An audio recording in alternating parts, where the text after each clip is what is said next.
گڑھی حمید گل کا رہائشی محنت کش شاہد اللہ کی 8 سالہ بچی اینا اس وقت کینسر کے مرض میں مبتلا ہو گئی جب طوبانی شوگر جیسی موذی مرض کے ساتھ اس دنیا میں آنکھی کھولی، جبکہ 4 سالہ اکلوتا احمد پہلی ہی سے معذور پاؤں کے ساتھ اس آنگن میں کھیل رہا تھا۔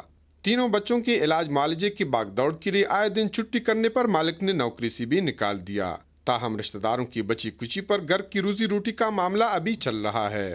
چونکہ میں اپنے بچوں کی علاج معالجے کے لیے چھٹیاں کرتا تھا، مجھے کام چھوڑنا پڑا اور بس اب میں اپنے بچوں کی نگہداشت کر رہا ہوں۔ اپنے رشتہ دار وغیرہ میری ہیلپ کرتے ہیں جس سے میری گھر کی روزی روٹی چلتی ہے۔ شاہد اللہ نے اپنی زندگی کی تمام جمع پونجی تینوں بچوں کے علاج معالجے پر خرچ کر دیا۔ اب اگر شاہد اللہ کی بیوی کو کوئی فکر لاحق ہے تو صرف اپنے بچوں کی تاریک مستقبل کی فکر۔ مجھے بہت زیادہ فکر ہے اس کے مستقبل کا اور علاج کا، اس لیے مجھے اپیل ہے حکومت سے یا ایسے لوگوں سے جو میری مدد کر سکے۔ 3 بچوں کی معذوری کے بعد میاں بیوی کی تمام تر امیدیں اب صرف 10 سالہ ظرفشاہ سے وابستہ ہے، جو ابھی ہی سے اپنے ماں باپ اور بھائی بہنوں کی مدد کے لیے زندگی وقف کر چکی ہے۔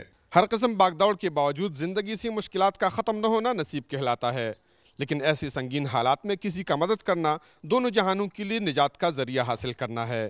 کفایت اللہ یوسف زئی، آج نیوز، چارسدہ۔